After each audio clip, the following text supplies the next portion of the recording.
Okay guys, so bali mag-practice tayo ulit ng pag-trade sa gold.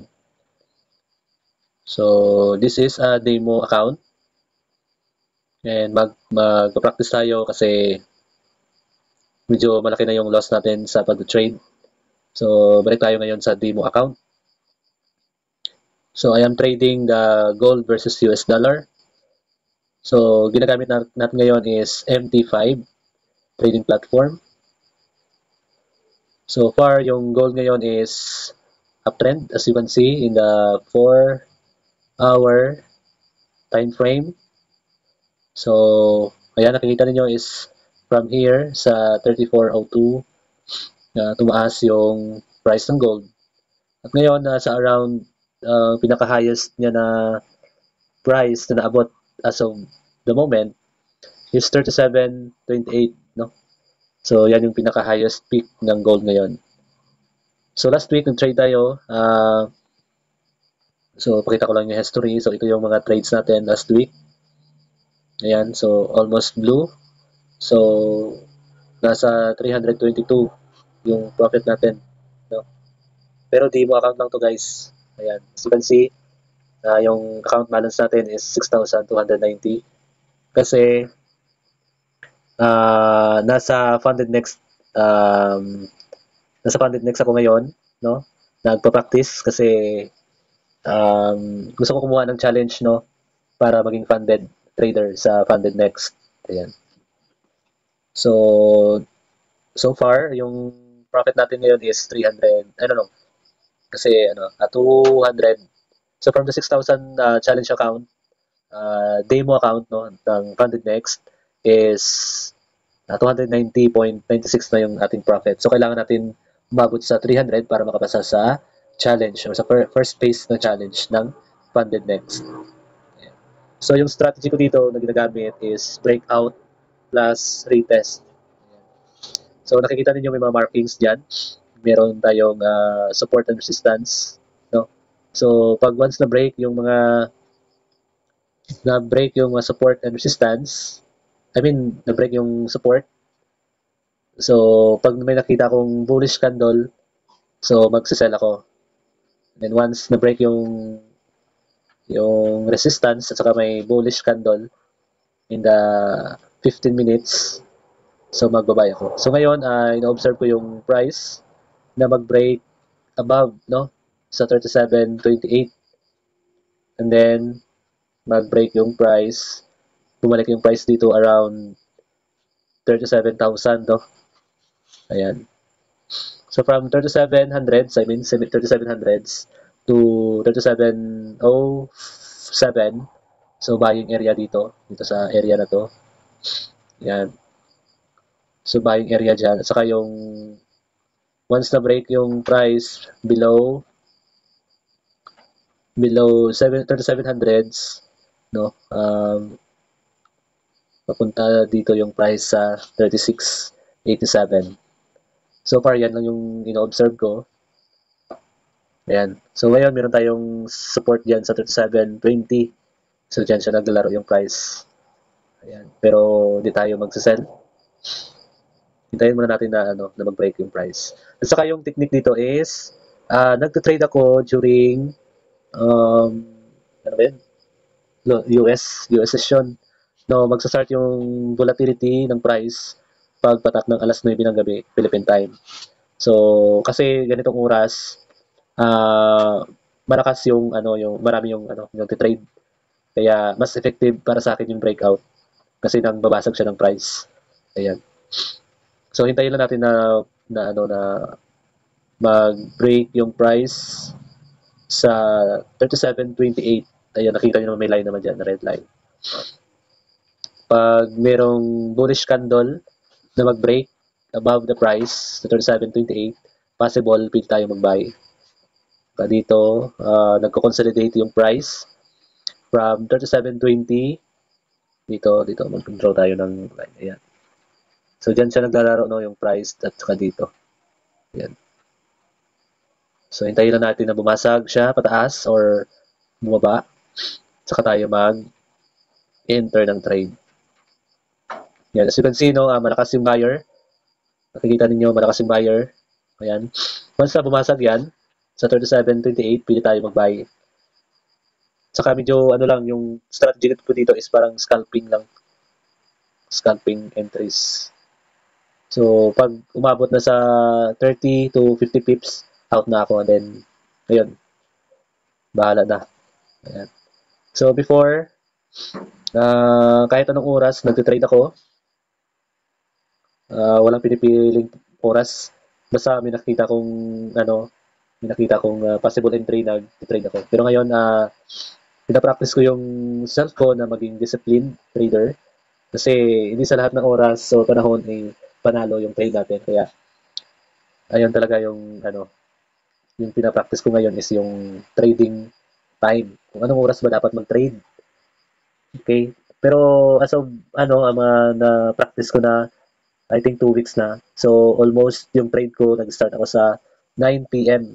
Ayun, parang, para at least, masana yung self natin kung anong oras tayo mag-trade. Saka yung trading is, napaka, ano siya, risky. No? Hindi siya para sa lahat. Kaya, I advise na pag-aralan muna yung pag-trade, wag muna tayong magpasok ng pera. We need to we need to equip ourselves, no? Ourselves. The skills para sa market. Kasi unpredictable yung market. Ayan na, nakikita ninyo parang tataas na siya. Ayan. At saka yung ibang strategy, meron din naman na pag umabot na yung price sa resistance, pwede kang mag-sell kasi sabi na nila, sell in the resistance and buy at the support. Ayan. So pwede ka naman mag-sell na bandang 37.26 to 37.28 kasi nasa resistance na siya. Pero kasi yung strategy natin is breakout and retest. So hindi tayo hindi tayo mag-entry sa resistance at saka support unless meron tayong mga makikitang setup. Pero dito risky siya pag nag-entry tayo kasi hindi natin malalaman kung saan papunta yung market. Yeah. By the way, I'm not an expert trader, so nagpe-practice ako sa demo and sinishare ko lang yung mga experience ko sa pag-trade. Though hindi pa tayo profitable, pero in terms of experience, I think pwede na ako makapag-share, no? Yung one of my problem kasi is how to handle my emotion. Yan talaga yung mahirap i-handle sa trading, yung emotion. Saka nag-overtrade tayo sometimes. Minsan nga, panalo na sa buong umaga, pero pag umabot sa gabi, negative yung ating profit kasi nag-overtrade. Yun yung pinaka mahirap i-control, yung overtrading. Yan. And so far, malaki-laki na rin yung talo natin sa pag-trade. Hindi ko lang sasabihin kung magkano na kasi alam niyo na. Pero yung ano ko dito, yung mindset ko is parang pang tuition fee yung aking natalo sa Forex, sa pag-trade sa gold. Ayan. Anyway, nag-start ako sa pag-trade, I think, way back 2020, 21. Pandemic yon. Saka, na-scam kasi kami sa isang investment scheme, no? Yung double your money investment. Kaya ano na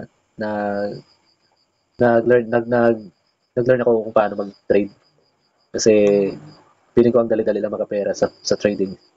Pero until now, talo pa rin tayo sa pag-trade. Yung masasabi ko lang is hindi madali yung trading. Sa umpisa parang madali lang pero once na mag-trade ka, doon mo talaga ma-experience yung hirap ng pag-trade. Hindi ito buy and sell lang, no? Ma-encounter mo talaga yung stress saka yung emotion mo talaga yung mas mahirap i-handle sa pag-trade. Marami ka nang naalalaman kaya meron tayong mga support resistance, breakout, meron tayong mga moving average, RSI, MACD, pero kahit ano pang strategy ang gagamitin mo, kung hindi ka talaga marunong mag-handle ng emotion mo, talagang matatalo ka sa pag-trade. Kaya ngayon ang ginagawa ko dito is naghihintay ako ng tamang oras sa tamang timing para mas malaki yung chance o yung probability na mag-aayon yung market sa'yo. Kasi yung pag-trade para sa akin is it's parang ano, um, hindi siya patsamba-tsamba yung pag-trade.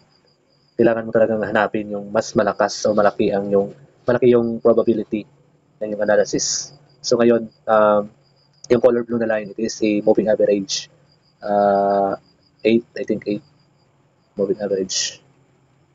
8, period 8. At saka yung orange, yung yellow is 50. So, ginagamit ko ito is for, ano nga yung tawag dito? Yung moving average is para ma-identify yung trends, no? Pinifilter yung trend. If it is the price is above the moving average, so it means it is a uptrend. When the price below the moving average, which is the 50 in yellow, it is a downtrend. Now, I'm in 1 hour time frame, and as you can see, the price is above the yellow moving average, which is the 50. So it tells us that the price or the gold right now is in the uptrend. Ayan. And meron tayong color blue, which is the a moving average period 8. So, as you can see, nag-break siya pero nag-bounce yung price. So, malakas pa rin yung buyer. Kaya, ingat-ingat tayo dito sa pagsisell. Okay? And as you can see, meron tayong pin bar. So, malaki yung wick. Mas malakas pag mahaba yung wick, it means ano siya, ng pinupush ng buyer yung price pataas. Parang gano'n. May ano siya, nakalimutan ko yung term. Basta malakas yung buyer dito. Kaya pinupush niya yung price pataas. Kaya ano, hindi tayo mag-sell ngayon kasi nakikita naman natin sa chart yung price is pataas. Kaya anytime pwede siya magtipad, no? Pag umabot siya sa mga buyers area dito. So in my analysis, yung possible na pag-buy dito is dito tayo mag-buy sa 36, I mean sa 3700s dito. Ayan, pwede tayo mag-buy dyan up to 37 07. So, within this range, pwede tayo mag-buy kasi as you can see, na-break niya yung previous high. So, possible, breakout and then retest yung price na to. Kaya, ayun. So, notice nyo, pumunta yung price dito sa 3712 pero hindi niya pinag-push papuntang 3707 to 3700. Kaya, sa trading, kailangan talaga yung patience. Hindi tayo basta-basta mag-entry, no? Ayun. So, it will take time talaga or magko-consume siya ng matagal or matagal na oras bago tayo makahanap ng magandang setup. Kasi dito, pag nag-buy tayo dito around 37.21, tapos yung stop loss natin is nasa 37.15, so baka abutin na yung price at saka tumaas ulit. So, kaya mahirap mag-buy dito sa ditong area. And if we enter a sell naman, so baka lumipad bigla yung price. So kaya ayun, mahirap mag-entry dito sa ditong area na to. So better to wait na lang pag na-break yung 37.28. Ayun. So it's a matter of waiting yung ating trading plan dito.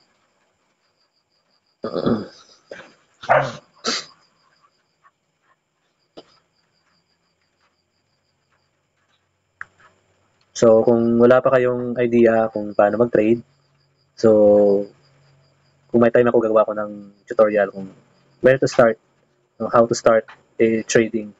Mapa-forex man yan, mapa-gold, mapa-crypto, mapa-stocks, no?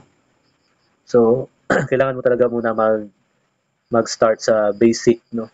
Sa basic concept ng trading, yung buy and sell.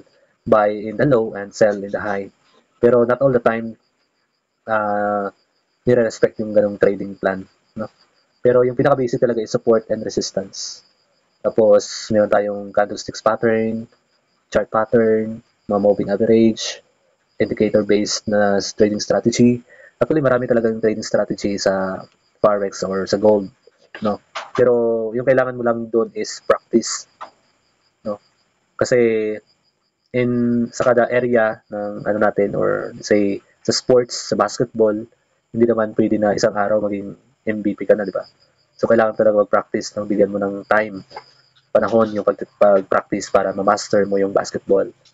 Ganun din sa Forex, no? Sa gold trading. Kailangan pala pag-aralan yung pinaka-basic.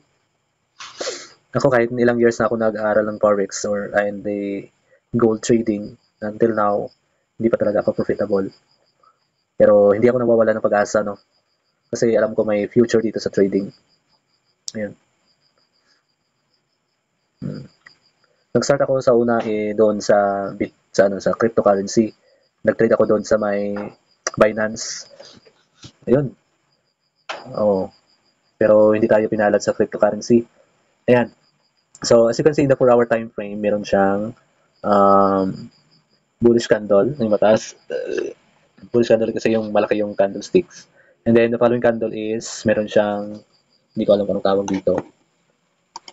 Pero, indecision yung candle, no? Meron siyang bullish, tapos may indecision candle.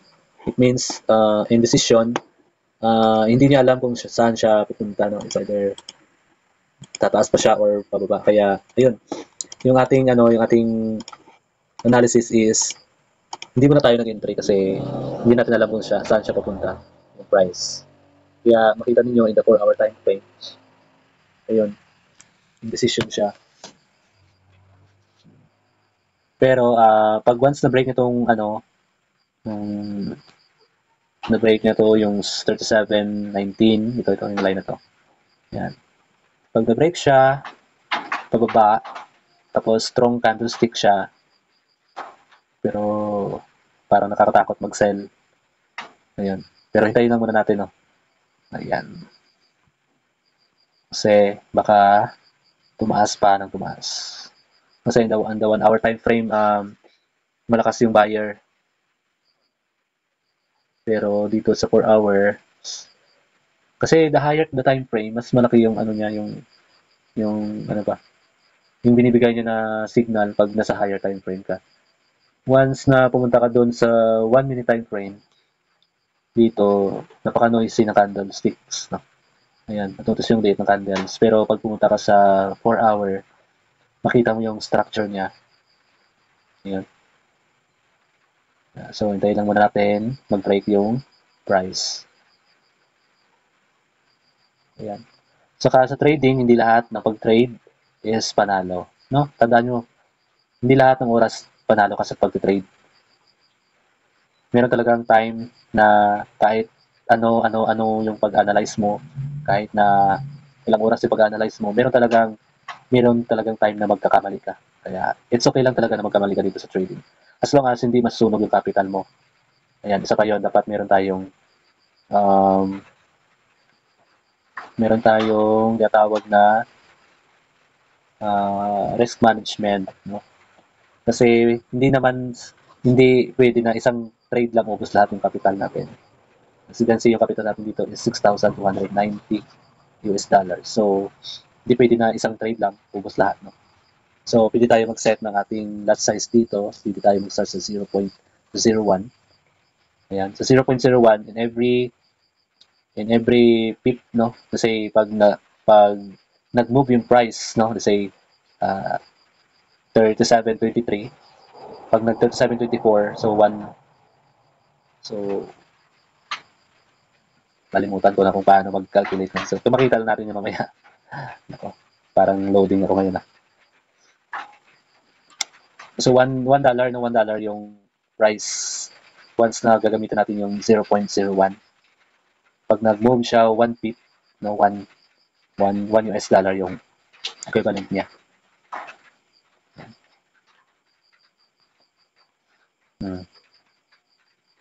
Ayan. So, you can see, lumalapit na siya sa resistance. So, once nag-break siya sa 37.28, and then, nag-close yung price above, no? Ibig sabihin, yung candlestick is nag-close siya above 37.28. So, possible, malaki ang chance na lilipat pa yung price. Kaya possible, pwede tayo mag-buy doon. Tapos, yung stop loss natin is below the lowest swing low ng price. Okay. Cellphone kasi yung gamit natin, kaya medyo mahirap mag-drawing dito. Hopefully, hopefully makagamit tayo ng laptop para mas ma-explain natin. Pero kasi mas comfortable kasi ako gumamit ng cellphone sa pag-trade compare sa laptop kasi mas madali yung cellphone para sa akin. Ayan. Notice niyo yung price is pataas na pataas. So once na break niyo yung 37.28, pwede na tayo mag-buy. Ayan. Actually, pwede ka naman mag-sell dito kasi nasa resistance ka na. Quick sell lang. Pero hindi natin yan gagawin kasi baka masira yung ating strategy. Ayan.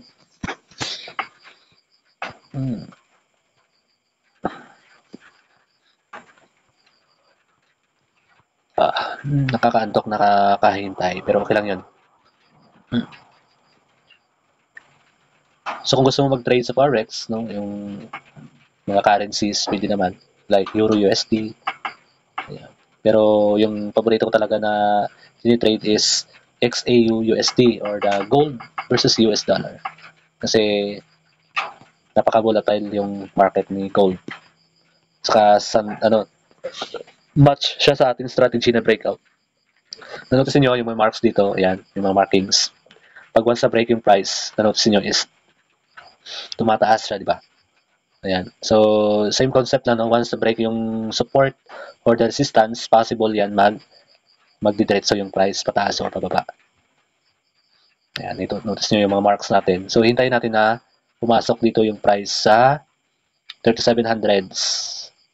Pwede siyang mag-buy. Or di kaya ma-break yung price sa mga levels na markings natin. Yung mga lines na red, yan yung mga levels na kailangan niyang i-break. Yan, mga horizontal lines. So, madali lang yung strategy, no? Once na-break yung price, saka nag-close siya, meron siyang momentum candle, so mag-entry tayo. Ayan. Yun lang yung rules natin. At saka make sure na mag-trade ka ng breakout during US New York session, no? Start siya para sa akin start yung volatility around 9 p.m. Philippine time. Ayan. So hintay-hintay lang. As you can see in the 1 minute time frame. Ayan. See. Makikita mo na naghihina na yung price, yung candle kasi yung malaki na yung ano niya, yung wicks. Kita niyo malaki na yung wicks. Isa sa mga indication na naghihina na yung buyer. So kailangan niya munang kumuha ng mga orders sa baba bago siya tumaas. Yun lang yung mga concept na observe ko during my siguro yung mga ibang mga mentors is yun din yung observations, no? Kasi kanya-kanya din yung mga experience ng trader, no? Magkakaiba lang yung mga terms pero yung meaning or parang same lang yung meaning, no? Terminologies lang yung nagkakaiba. So dito, feeling ko lang feeling ko bababa siya muna. Punta siya muna dito sa area na to, sa 3700s bago siya tumaas. Ayan.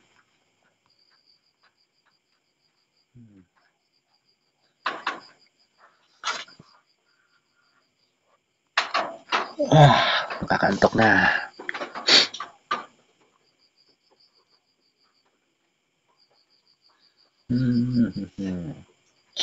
Kung wala kang determination, no?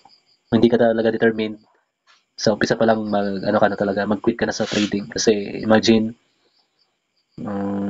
tagal ng paghihintay mo bago pumasok sa trade. Tapos, isang trade o dalawa, okay na, no? Talo o panalo.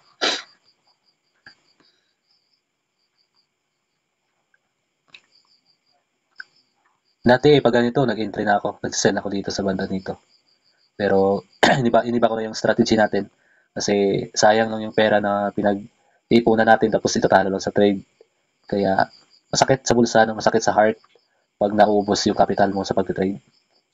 Ngayon, pinipilit natin na makontrol yung ating emotion, makontrol yung ating greediness, yung overtrading, tapos pinapractice natin yung patience.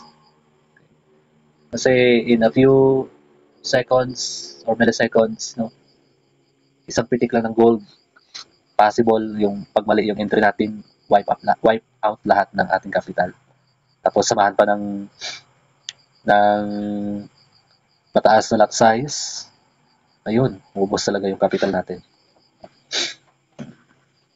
So, dito, na-notice niyo yung ating trade dito is pinakataas na lot size na ginamit ko dito is 0.20. Tapos nag-layer pa ko niyan kasi parang ano ako dun parang na fear of missing out.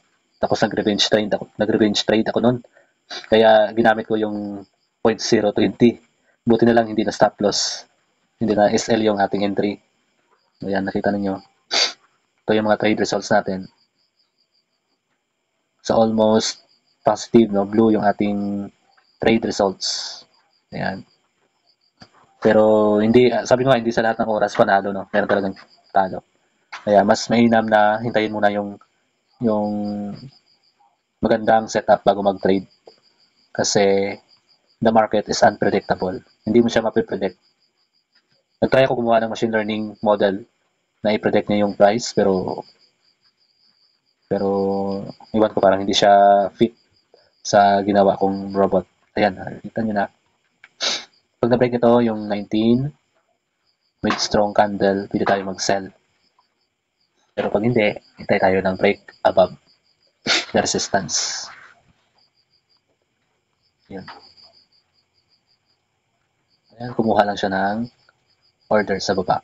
Ayun. By the way, kung gusto niyo mag-trade, no, practice, i-search nyo lang yung MetaTrader 5 sa Play Store, saka download. Tapos, gawa kayo ng account. Or pwede naman dito sa ano. Ayan, pwede kayo mag-add dito ng broker. Search nyo lang yung paborito yung broker. Or yung MetaQuotes LTD, pwede naman magagamitin yan. Ganun lang. Huwag muna kayong mag-deposit, no? Kasi sayang yung pera. Huwag mag-deposit kung hindi pa kabisado yung platform. Na-try ko na kasi yan before na ilang days panalo yung pagdidemo. At saka confident ako na mag-live.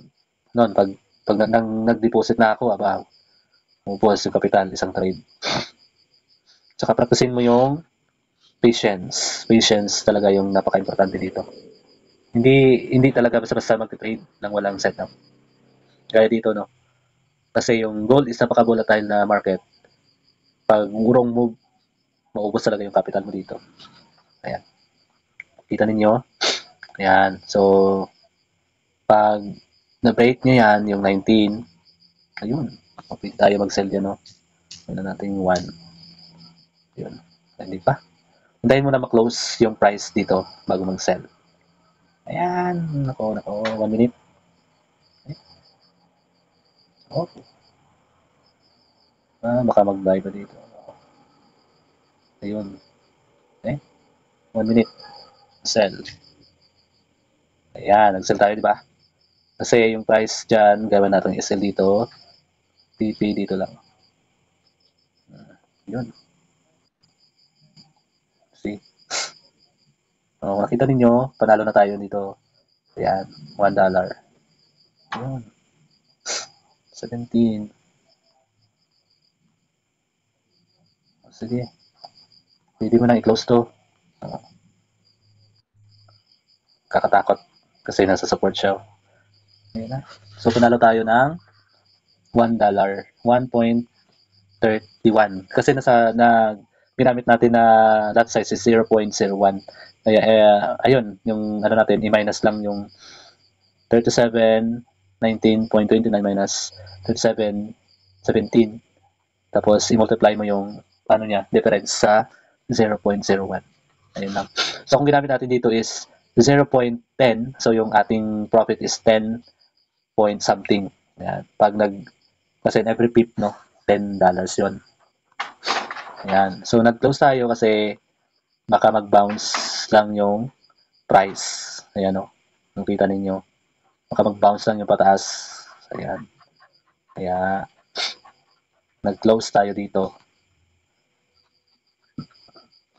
Nakita ninyo. Kung di tayo nag-close early, baka ma-negative tayo, no. Ayun, no. Ayan na. So, kunin na natin tong line na to kasi hindi na siya valid. So, hintayin na natin na mag-break yung price dito sa 37.12 at saka sa 37.28 para safe tayo. Okay? Ano lang. So, in a matter of wala nga 1 minute o 5 minutes, no? Meron tayong 1.31 US dollar. Madali lang, no? Madali lang siguro pero mahirap pag nasa actual na. Kasi magmi-mix na yung kaba, yung takot sa kaba, no? Tapos excitement, yun. Tapos sometimes maka-FOMO or fear of missing out tayo. Ayan. Saka makontento lang sa kung anong binibigay ng market, no? Yung 1.31, maliit lang kasi yung ginamit natin na lot size is 0.01. Yun yung mas pinakamaliit na lot size na ginagamit, no? Pero what if pag nag one lot ka, no? One lot. It means every pip, no? Example, mag 10 pips ka or 20 pips. So, mahirap i-explain. Sige na lang, maybe gagawa tayo ng content, no? Kung paano mag-compute ng lot size sa gold. Kasi mahirap i-explain dito pag nag-habang tayo ng entry dito. Basta yung ginagamit ko dito is, for example, yung price is 37.20. Tapos, nag-buy ka, nung nag-buy ka. So, yung ginamit mo na lot size is 0.01. So, if the price nag-move siya, for example, 37.21, so yung profit natin is $1. So, every 1 pip, no, $1 yung equivalent niya. So, pag nag-below siya 21 yung price, 20 yung price, so say 37.19, so mag-negative ka ng $1. Plus pa ng spread ng broker. So, sa spread ng broker, sometimes nag-iiba yon depende sa kondisyon ng market. So, hahanap kayo ng broker na maliit yung spread para hindi kayo talo. Okay? Notice niyo, yun yung ating kita ngayon, 1.31 US dollar. 10 pips lang. So, tagal, no? So, it means from 3700s to 3712, no? May malakas yung buyer, no? Malakas yung buyer dyan. Nakita niyo hindi ma-push yung price pababa kasi maraming buyer ang nakaabang dyan. Pero once na na-break yan yung price sa 3700, possible yan bababa yung price natin. Yan lang yung pagkakaintindi ko. Iwan ko lang kung sa ibang mga mentors or mga expert na sa trading, kanya-kanya yung strategy, lahat parehas, no? Nakadepende yan sa experience at saka yung strategy yung ginagamit. Kita ninyo? So kung hindi tayo nag-close kanina, mas stop loss yung ating sell. Ayun, sabi ko nga mahirap ang sell banda dito kasi yung price is uptrend. Yeah. Ayan.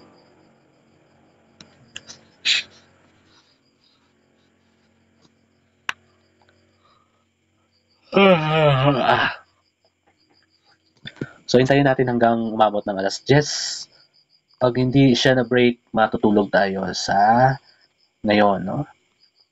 Kasi baka antokin tayo bukas, may trabaho pa. Anyway, yung pag-trade natin dito is practice lang, demo account. Walang money involved dito. Baka isipin ninyo marami tayong pera. Actually, wala akong pera ngayon.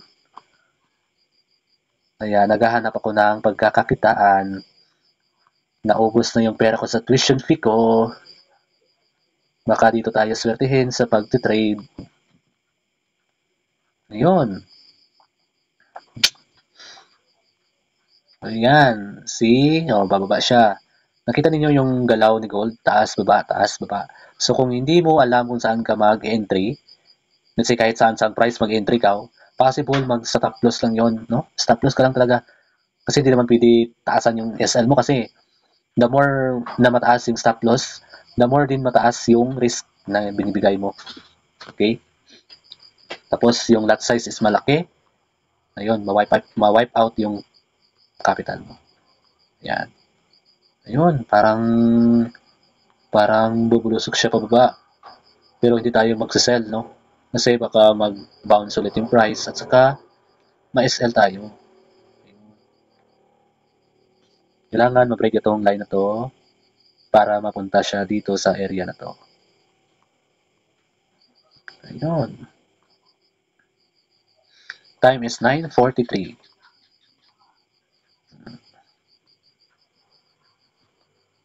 So, panalo tayo ng $1. Ayun.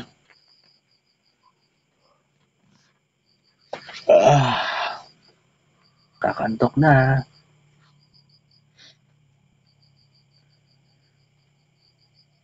Marami na akong sinalihan ng mga trading groups.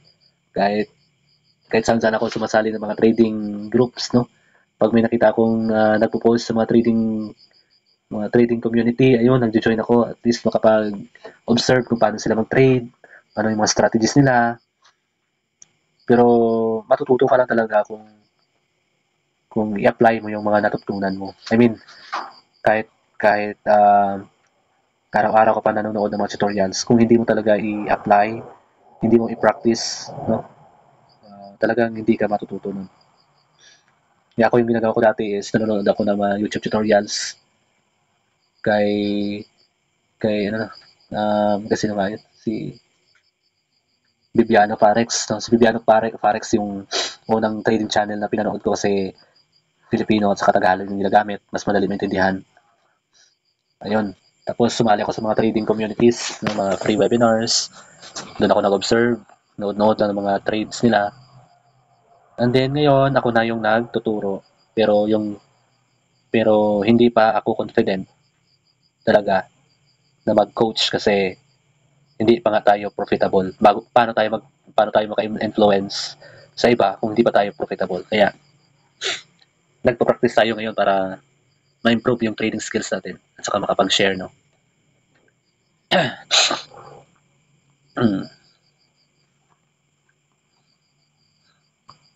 Malaki kasi yung potential dito sa trading. Kahit magpuyat ka buong magdamag, kung profitable ka na, so wala naman, hindi mo na iniisip yung pagod, no. So ngayon, paghirapan muna natin matuto saka ma-master yung ating strategy. Ayan.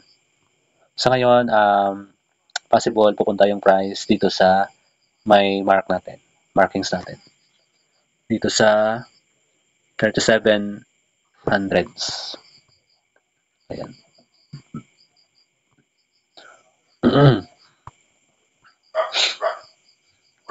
So actually pang ilang challenge ko na to sa funded next. I think nasa 5 or 4 ako nakapag-take ng challenge. Pero unluckily, no, walang swerte, na-breach ko yung mga challenges sa funded next kasi hindi ko talaga makontrol yung emotion. So ngayon, pinapractice natin na mapasa yung challenge sa demo. Tapos once na ma-master natin yung strategy, bibili tayo ulit ng challenge account. Ayan. Anong advantage ng prop firm? Sa prop firm kasi, sa prop firm or proprietary firm, sila yung magbibigay ng capital sa mga trader once na napasa yung challenge. Kaya for example, dito sa 6,000 na capital, I think bibilihin mo lang siya around 1,800 plus something, no?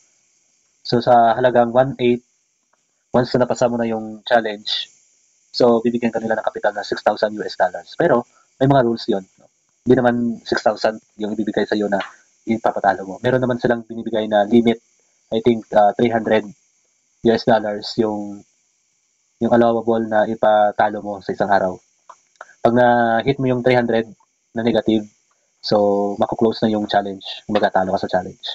Pero once na na-meet mo yung criteria nila, no? I think sa 6,000 yung target na profit dito is 600 USD para maging funded account ka, funded trader. Alright. Ayun, so pinapractice natin yung demo kasi para pag nag-take tayo ulit ng challenge, hindi tayo matatalo. Ayan. So, yung price is approaching na sa 37.12. So, once na break nyo yan, possible pupunta siya dito sa area natin. So, hintayin lang natin na pumasok siya sa 37.07 to 3700s. So, pwede tayo mag-buy. Ngayon, hintay-hintay lang muna. So kung hindi natin na-close yung sell kanina, no, I think profit tayo, malaki yung profit. Pero secured the profit, no, first. Kasi hindi natin alam kung saan papunta yung price. Ayun.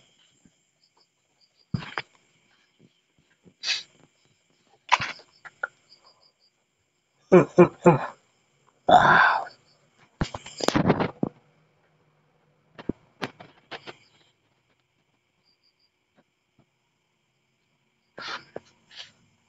tagal. So pag umabot siya sa alas 10 nang hindi na-break yung ating mga marking sa mga support and resistance. So mag-close na ako ng MT5. Bawi na lang tomorrow. Ayan. So kung hindi ka talaga ma-break, mag ano na siya, mag-bounce lang ito. So dito lang siya pupunta yung price. Ayan. Magko-consolidate lang ito kung hindi niya ma-break yung mga levels na minarkings natin. Yan.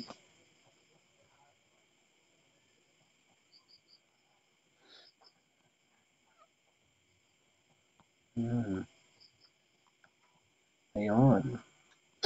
So kung nag-sell ka bandang 37.17, no? Delikado.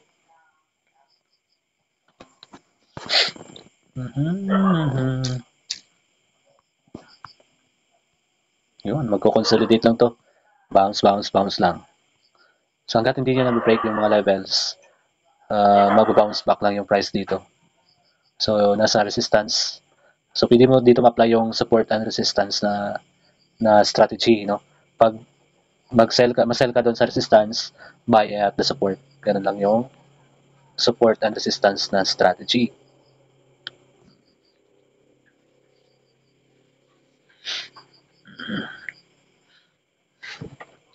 Meron pa mga advanced na topic like SMC, ICT, pero ang hirap pag-aralan ulit yun. No? Dito lang tayo sa support and resistance, breakout, and then retest. Okay na yun. No? Hindi tayo marunong bumasa ng mga FVG, mga ganun, mga fair value gaps, mga change of character, ano pa yun? Mga supply and demand, no? Pang advanced na trader na yun. So, yung ating ginagamit na strategy dito is basic lang, no? Support and resistance, breakout, and then retest, yun. Samahan mo pa ng momentum candles, no? Ganyan lang yung mga pinakasimple na rules yung sinusunod natin. Hindi tayo gumagamit ng SMC dito kasi pang advanced trading yun. Hindi tayo makasabay doon. Ayan. So, almost 1 hour na yung hintay natin sa pagtitrade, no? Pero yung nakuha na natin is 1.31 US dollars. So, okay lang yun. Marami pang oras, marami pang araw na magtitrade tayo na pagkaka-profitan natin. Yun. 5 minutes before 10.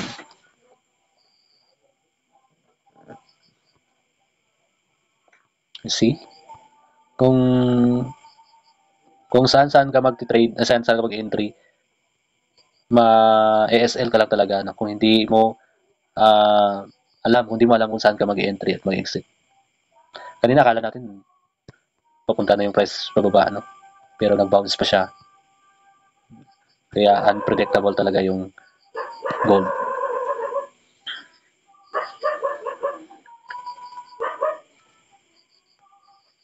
Anyway, kakantok na. Yan.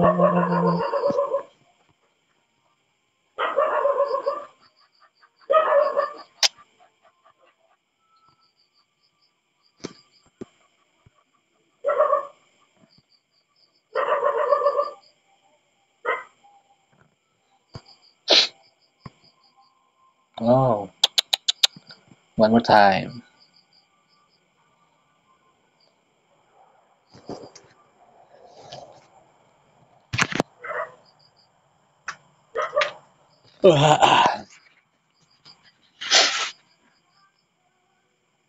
Wala. Dati pag ganito, nagte-trade ako nito, nag-i-enter na ako ng trade. Nagsisell ako dito. Tapos exit. Pero wala eh, binago na natin yung strategy. Mahirap pag wala tayong system na sinusunod. Kasi sabi nga nila, pag wala kang system na pinapalo, may malaki yung tendency na mauubos lang yung trading capital mo. Kaya sa demo pa lang, no, mag-practice na natin yung parang, i-treat na natin na parang real account na. Kasi pag dumating na siya sa live, kung anong pinapractice mo sa demo, yun talaga yung isusunod, yung masusunod mo, no? Kaya dito sa demo account, sa practice, tinitreat ko na talaga siya as my real account. Kasi doon naman tayo papunta yun. Doon tayo papunta sa real account. Kaya dito pa lang sa may demo, seryosuhin na natin. No? Huwag mag-entry ng walang confirmation. Okay? So parang